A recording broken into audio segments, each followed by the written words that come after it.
Welcome to QuickBites, public speaking tips and techniques you can digest in 5 minutes or less.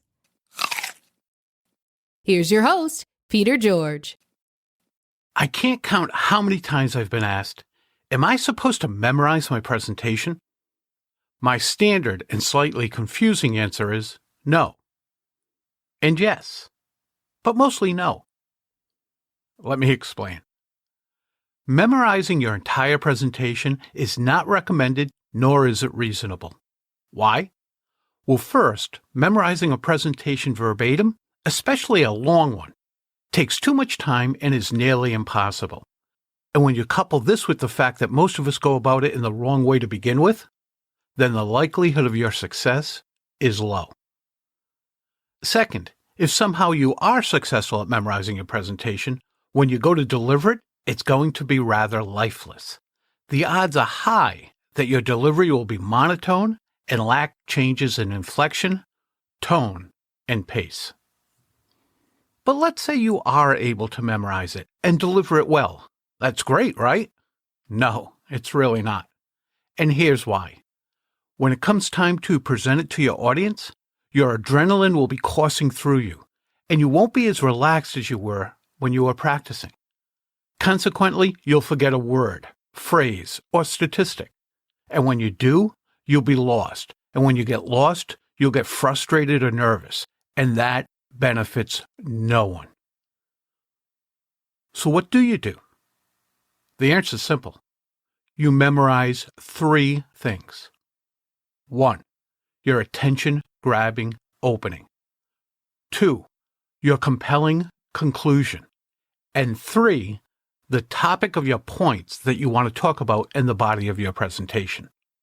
Why these? Well, your opening and closing are often the most critical elements of your presentation. The opening grabs your audience's attention, and your closing calls them to action. Because of this importance, you want these portions of your presentations to be powerful. Not necessarily long, but powerful.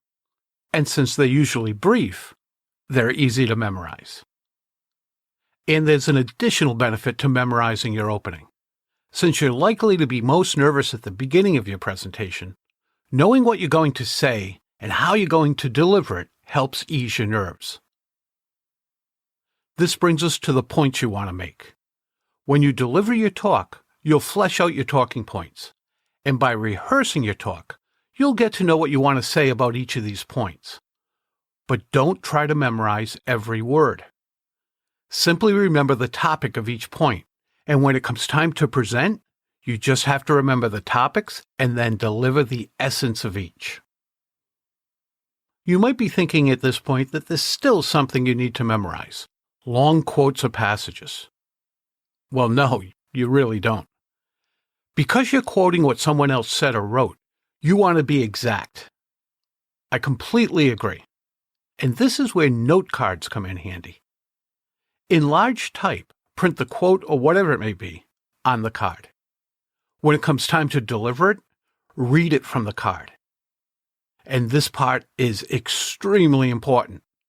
Be sure to practice reading from the card when rehearsing, because even though you're reading, you want to deliver it as it had been originally intended. As I wrap this up, remember this. Not having to memorize your entire presentation does not mean you don't have to rehearse it.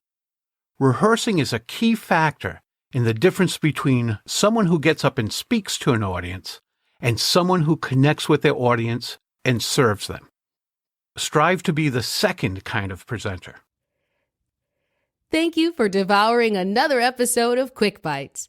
Tune in Monday when you'll hear another episode of Public Speaking with Peter George, and again Thursday for your next episode of QuickBites.